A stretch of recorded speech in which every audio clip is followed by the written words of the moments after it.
I think I eat spinach partially because it's kind of like a science experiment every time you eat it, because, you know, it's like so amazing. Like this huge pile can turn into this little pile. This is what I do. I go into the dining hall. And I go to college. I go into the dining hall, go into the hot room, and wonder about, like, what the food is. Oh, it's Asian night, you know. I'm really glad to see that it's Asian night. They don't have, like, the good stuff, like crab rangoon or, like, sushi or... I want some dumplings. And, like, you just... So, anyway, I get back to the spinach story. I grab a plate first, usually.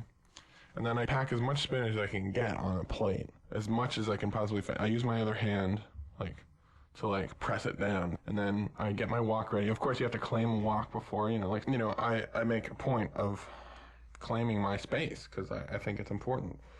Put some shit in front of the wok or something to make sure no one takes it, so because we have these woks that are just available for you to use, if you want to cook, so because the last thing you want to be doing is getting caught, with a big handful of spinach and nowhere to put it. So anyway, I take my spinach and I put some olive oil in the pan, heat up the pan, Usually use the 250 heat because they have presets on them, like 400, 350 or 250. The other day I saw, some friends of mine, basically, they are not as well versed in the art of woking as I am, as W-O-K-I-N-G. Anyway, they put the olive oil in the pan and they just turned the wok on, and the default setting is 400, degrees or something. I mean, I'm not saying it's as hot as the sun, but it's pretty hot. They're just, doing stuff, and you're preparing vegetables or whatever, and of course, the oil catches on fire and the whole pan goes up, kind of exciting. I'm glad it happened.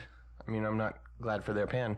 It smelled like burnt olive oil. The moral of the story is use a low heat. Use a low heat. So basically, that's what you should do. So anyway, you heat up the pan with a low heat, 250. Put some olive oil in there, and put some and get some chopped garlic. Or if you have it yourself, you can chop it yourself. But if they already have like minced or chopped garlic already, use that. I mean, it's fine. Garlic's garlic, right? Put that in there.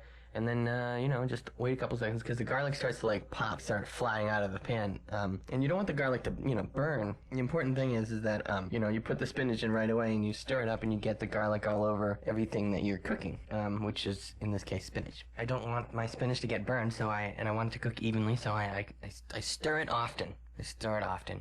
And so, eventually it cooks down. All this huge pile of spinach cooks down to this, concentrated, pile. And it's beautiful. So I usually squeeze out some of the water a little bit. I usually add a little bit of, a little spoonful of feta cheese and top it off, And that's a really good, it's a good one. That's a good recipe.